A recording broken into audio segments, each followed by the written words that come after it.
Why did I switch to this oilless turkey fryer? Well, let me just tell you why. First of all, obvious reasons, it's healthier.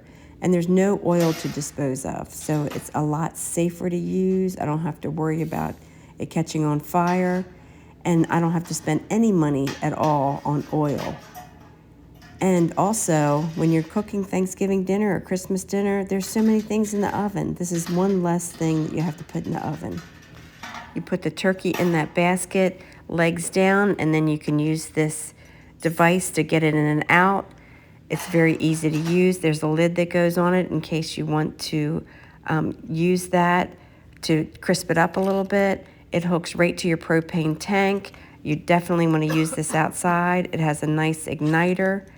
And then if you go around to the back of it, there's a drawer here. I usually put a little tin pan in there for the drippings. It makes a perfect turkey.